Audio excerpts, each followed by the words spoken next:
Olá, hoje nós vamos falar de um tema muito importante que nos últimos anos tem ganhado espaço na mídia, nas reflexões e nos debates. Vamos falar sobre a juventude, sobre as políticas públicas para a juventude. Ninguém melhor para falar sobre isso que a Rochelle Gutierrez Bazarga, que está aqui do meu lado, que é uma jovem e que atua na formação desses jovens. Seja muito bem-vinda, Obrigada, Rochelle. Bacília, eu que agradeço. Vou apresentar para vocês um pouquinho, assim, uma síntese do currículo da Rochelle, que é bastante rico. Ela é mestra em História pela Universidade Federal de Uberlândia, graduada em História pela UFTM, Direito aqui pela Uniub. Atualmente a Rochelle é superintendente de políticas da juventude da Prefeitura de Uberaba, onde coordena vários projetos. Entre os projetos que ela coordena está o programa Estação Juventude e a jornada com os grêmios estudantis do município. Tem muita coisa a mais que nós vamos falar no decorrer da entrevista.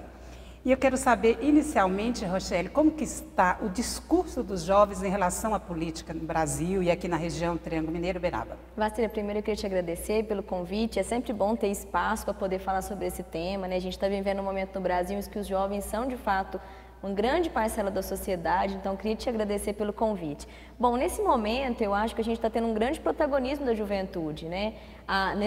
Nessa eleição de 2018 a gente viu que os movimentos, né, de jovens, os movimentos sociais, eles foram bastante atuantes, principalmente nas redes sociais, então o pessoal tem hoje uma atuação muito ligada às redes sociais. Por outro lado, tem dados que nos preocupam, né? Na semana passada saiu um relatório do IPEA que diz que 23% dos jovens estão na faixa considerada da geração nem, que é a geração que nem estuda, nem trabalha. Então, enquanto a gente está tendo uma parcela da sociedade bastante ativa, é preocupante também o crescimento dessa parcela que está sendo inativa, né? Que não está tendo uma atuação de uma forma tão participante, de uma forma tão ativa na sociedade. Nós vamos lembrar aqui que a juventude é compreendida pelo IBGE de 15 a 24 anos, né? A 29. Existe, inclusive, uma polêmica sobre isso, que especialistas também denominam uma outra data, a partir dos 19. Isso. A participação aqui tem sido em qual faixa etária? Hoje, a legislação já está bem consolidada nesse sentido, né? Houve uma discussão muito grande no Brasil, no mundo inteiro, por conta de uma discussão que a própria ONU fez. Mas em 2015, o Brasil aprovou a PEC 65, que foi um projeto da Constituição que garantiu na Constituição Federal o papel da juventude. Com isso, ficou classificado que os jovens no Brasil são considerados de 15 a 29 anos.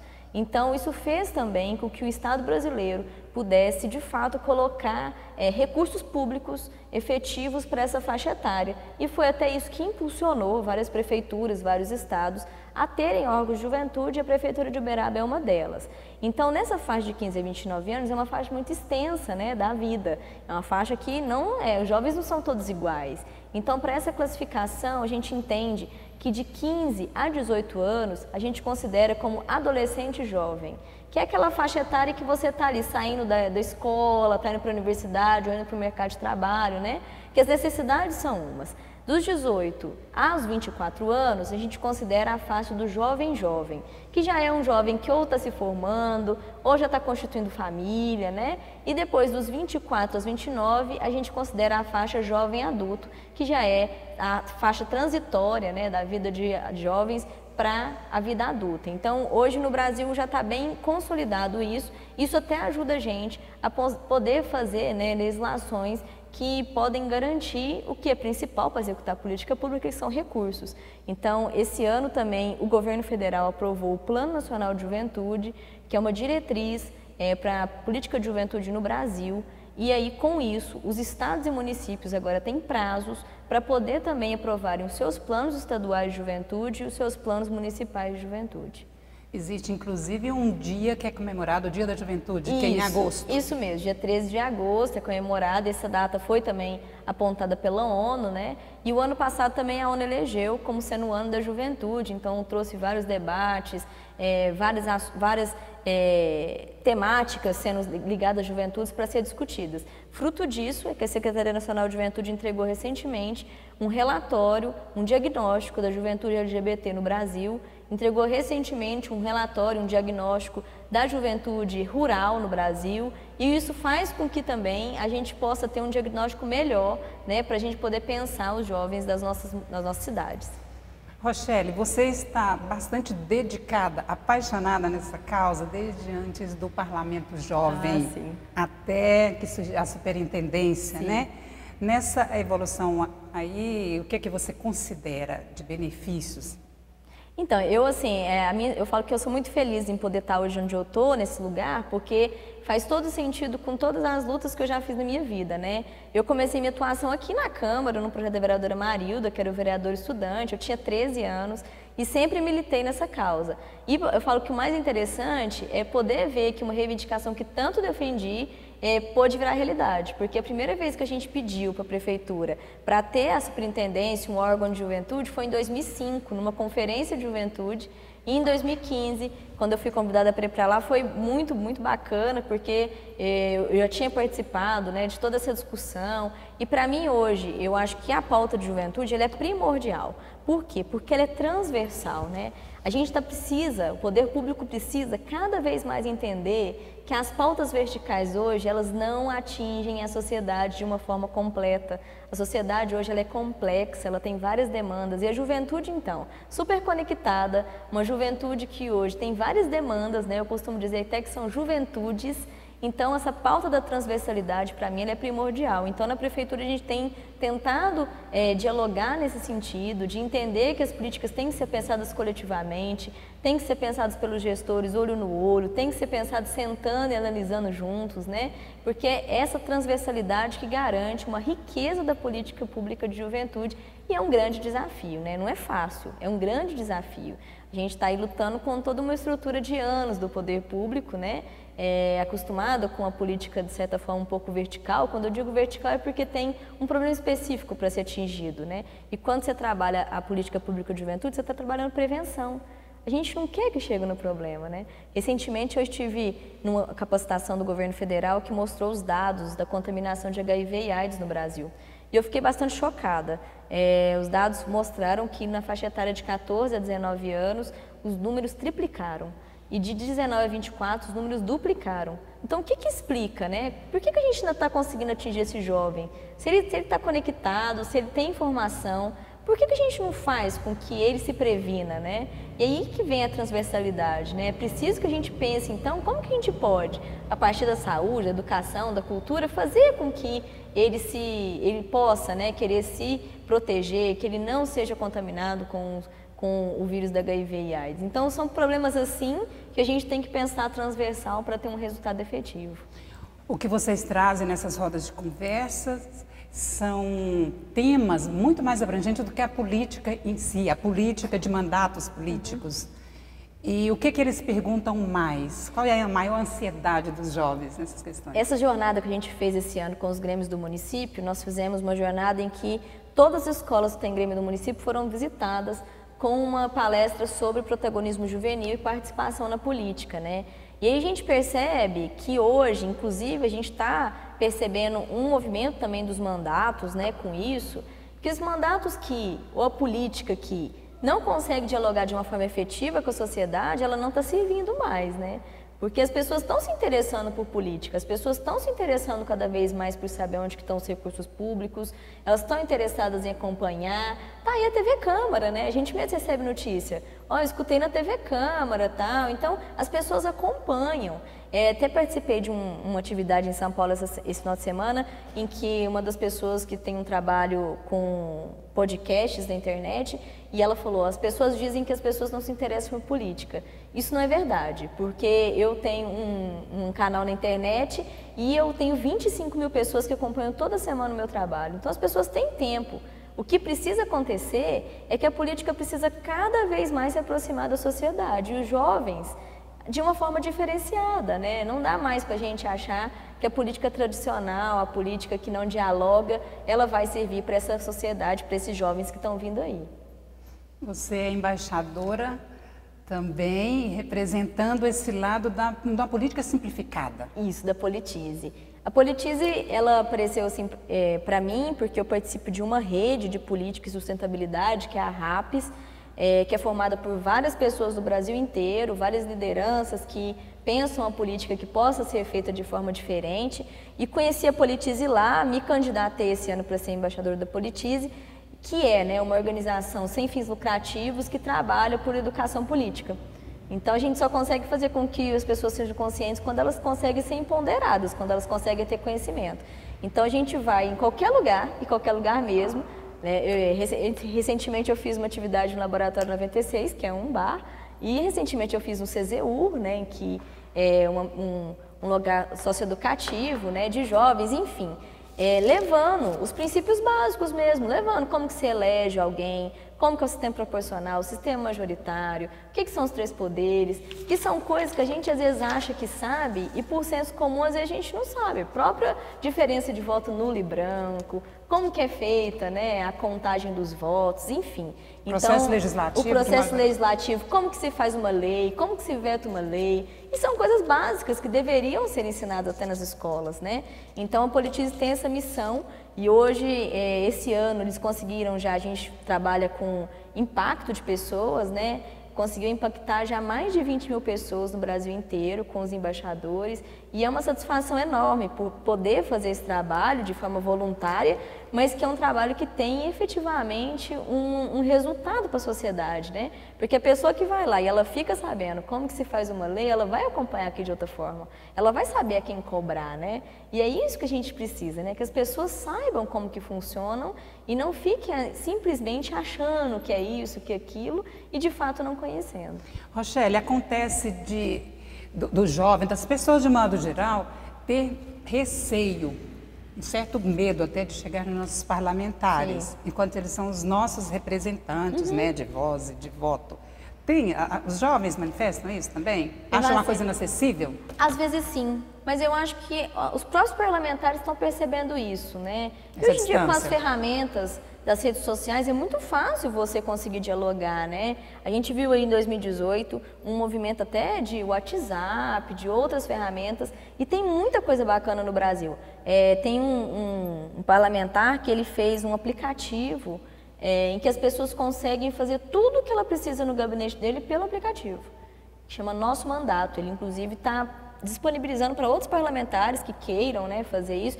Lá você consegue marcar reunião com ele, lá você consegue opinar no projeto de lei que ele vai votar.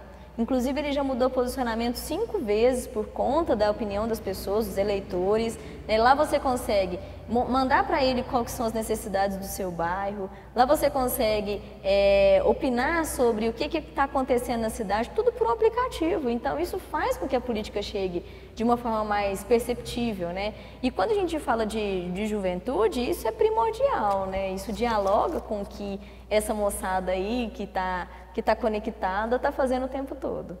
E como que está a esperança dessa moçada? Tem muita gente desiludida? Muita. Eu acho que isso dialoga, inclusive, muito com os dados que a gente recebeu recentemente do IPEA, né, que mostra essa juventude, essa geração que está um pouco perdida. E eu tenho acreditado isso muito pelo momento que a gente está vivendo no Brasil, né? Não dá para a gente também negar que é um momento de transição. E eu acho que o que mais choca hoje, né, e o que mais deixa as pessoas esperançosas é uma dificuldade de uma visão de futuro que seja muito promissora, né? A gente está vendo aí os altos índices de desemprego, a gente está vendo aí os números da pobreza aumentando no Brasil. Isso tudo gera um desânimo grande, né? A gente vê aí que a qualificação profissional hoje não é mais uma porta de entrada para garantir, né, uma vida mais confortável. E eu acho que isso gera muita desesperança, gera muita preocupação. E aí, para mim, é um problema grande, porque quando a gente tem 23% dos jovens classificados nessa geração neném, é preocupante para nós, é preocupante para a minha geração, que já está saindo da juventude, é preocupante para as gerações mais velhas, porque é essa parcela da sociedade que daqui a um tempo vai ser economicamente ativa.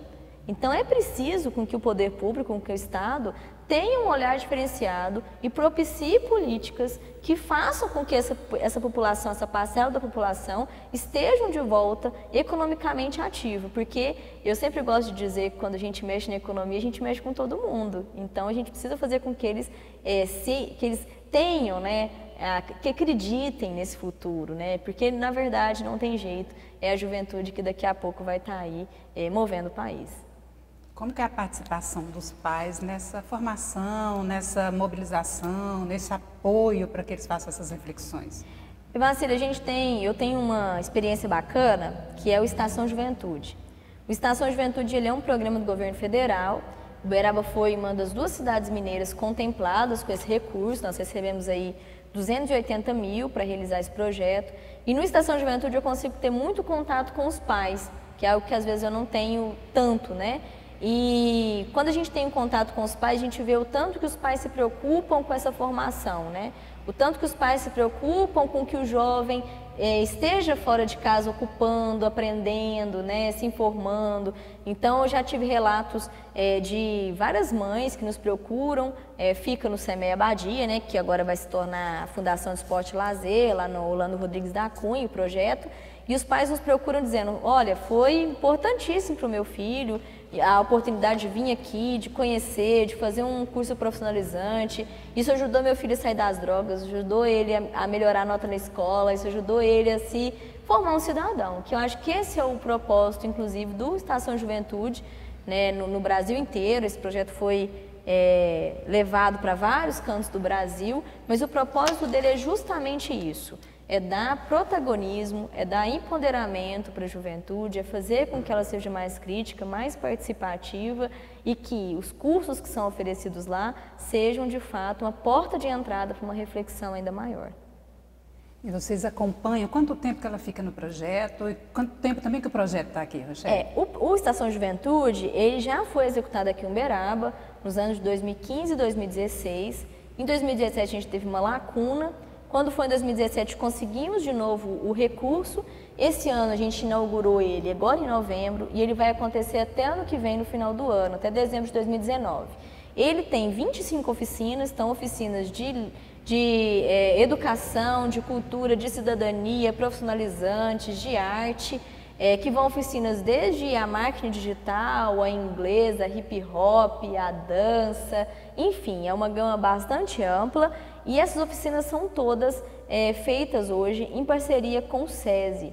Isso foi muito bacana também porque o SESI do terceiro setor, o SESI tem uma experiência, né, uma expertise aí na execução de tarefas, né? E aí o que a gente percebe é que as oficinas do Estação, elas não têm uma carga horária específica, né? Então a gente tem oficinas que vão de 60 a 30 horas.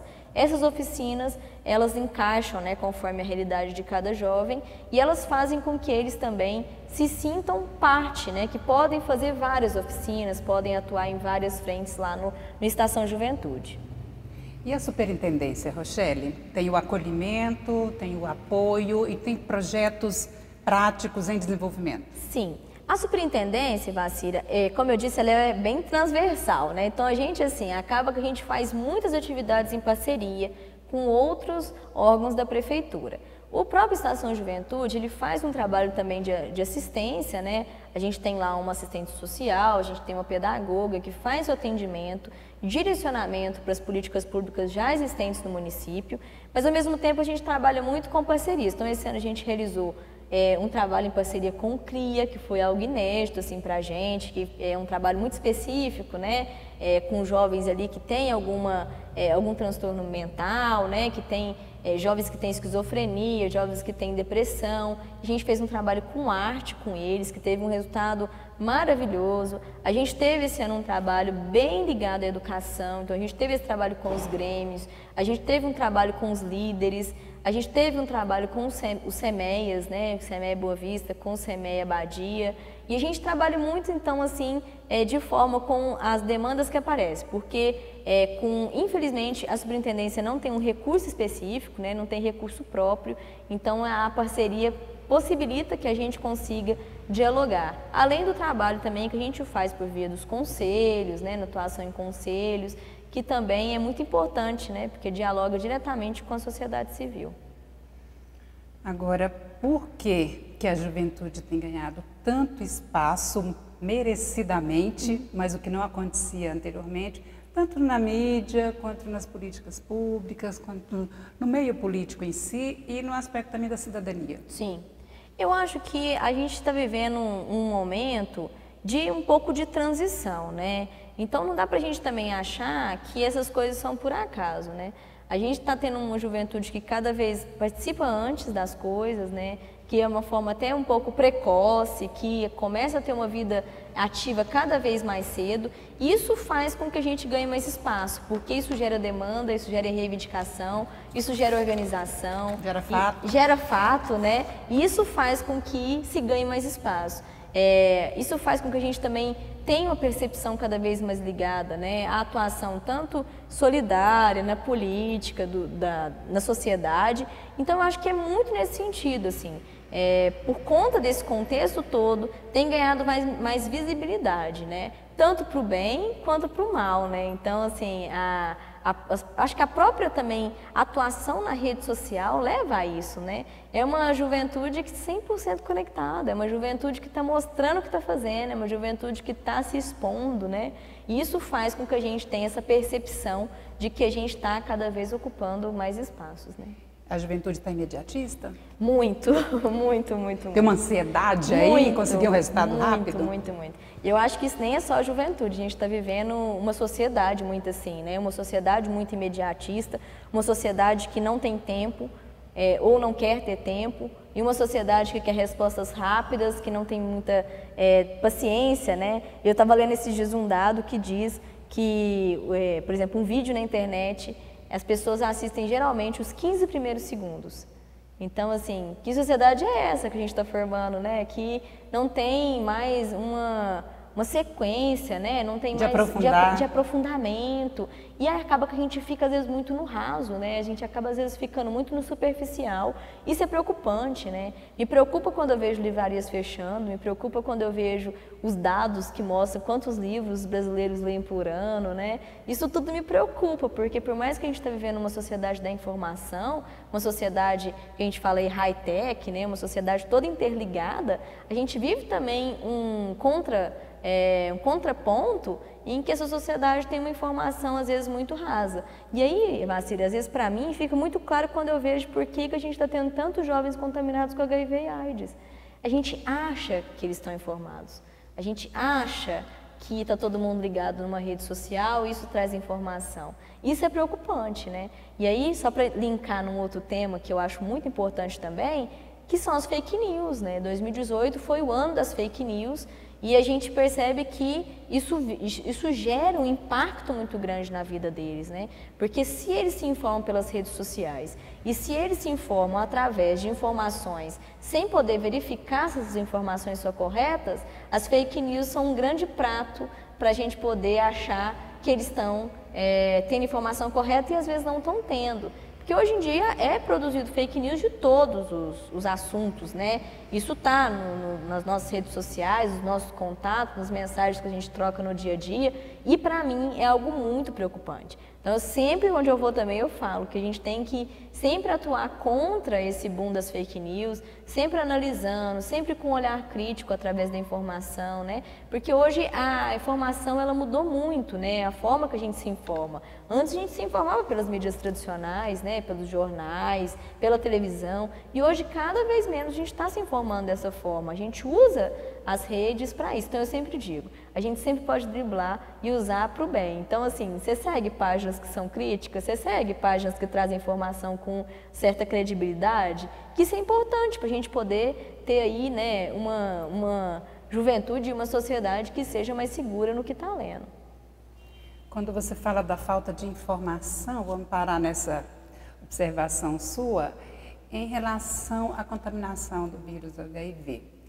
Não está também associado um pouco à questão do jovem não dimensionar o risco que corre? Muito. Ele acha que aquele risco não pertence a ele. Justamente. Mas é engraçado, né? A gente viveu, historicamente, no Brasil, toda uma divulgação muito incisiva, né? Inclusive, o Brasil tinha diminuído os índices.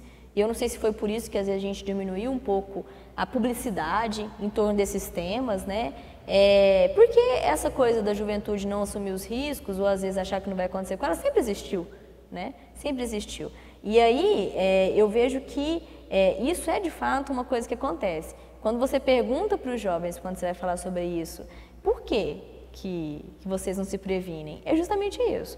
Ah, porque não vai acontecer comigo, porque não tem a possibilidade. E até te trazendo uma novidade, mas em 2019, estamos tentando fazer um projeto em parceria com o CTA, em que a gente vai levar informações sobre esses temas para as escolas. CTA de Uberaba? Isso, CTA de Uberaba, junto com a testagem rápida, né, que o CTA tem aqui em Uberaba, para que a gente possa fazer com que eles, na própria escola, possam ser testados, possam ser informados de forma mais correta e possam até levarem, né, insumos para que possa, camisinha, para que eles possam ter isso como um método de prevenção.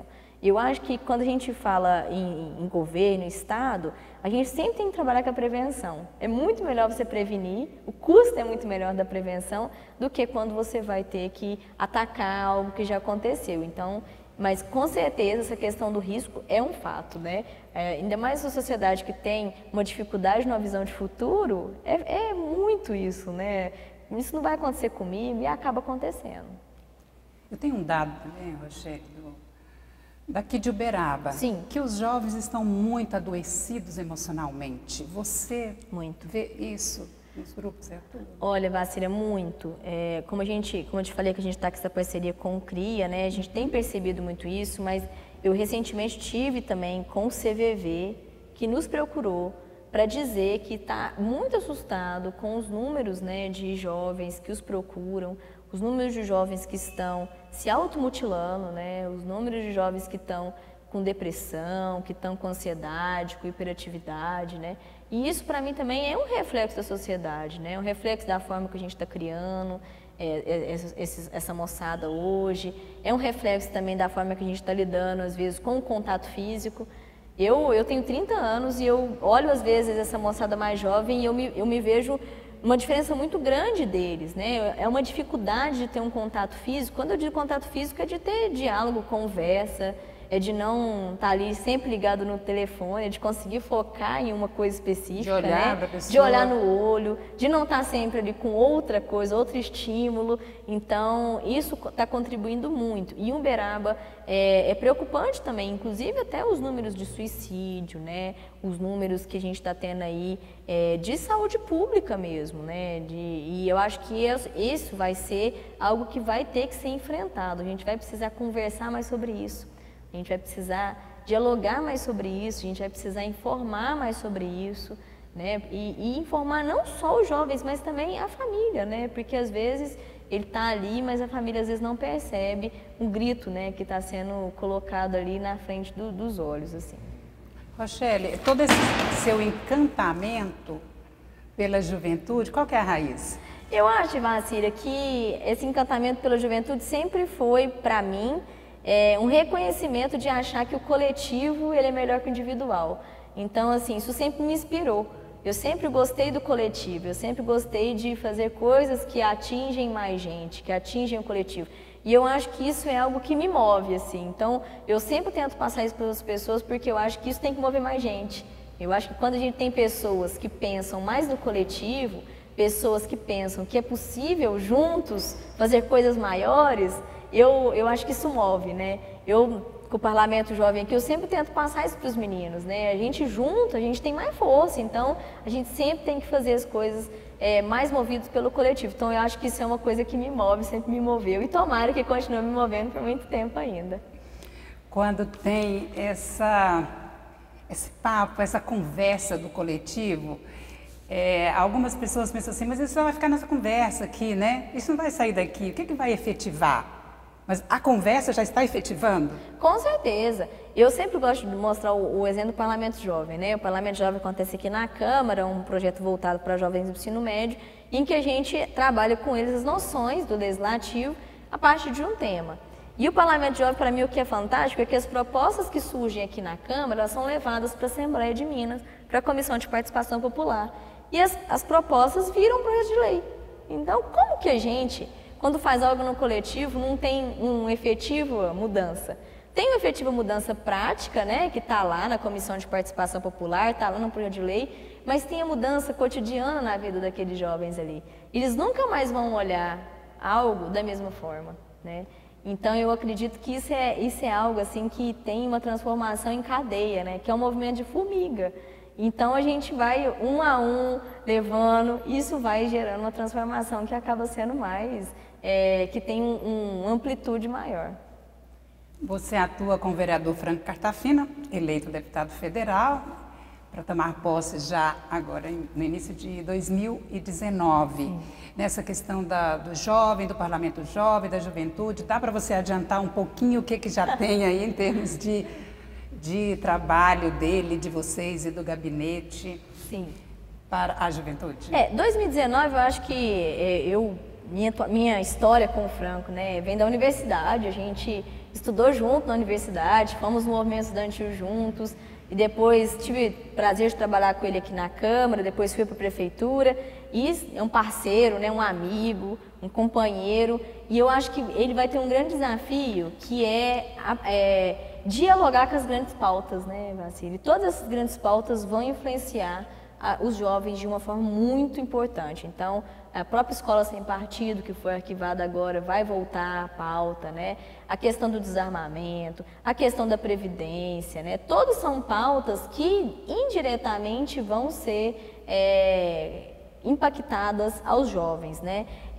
A Câmara ela tem um contexto um pouco diferente, né? Muito grande, são 513 deputados. Ele está num momento assim também de conhecer, mas tem projetos muito interessantes lá, como o Parlamento Jovem Brasileiro, que é muito parecido aqui com o Parlamento Jovem. Tem um projeto também muito voltado para os jovens lá no Congresso, que é o Estágio Visita, em que os jovens vão ficar um período lá no Congresso para aprender como funciona o processo legislativo, a tramitação de leis, das comissões, né? Então eu acho que vai ser uma oportunidade de levar pautas para lá, mas de também fazer diferença com o voto, mostrando que aquelas pautas ali atingem também os jovens. Tem muita coisa boa, então, muita né, coisa.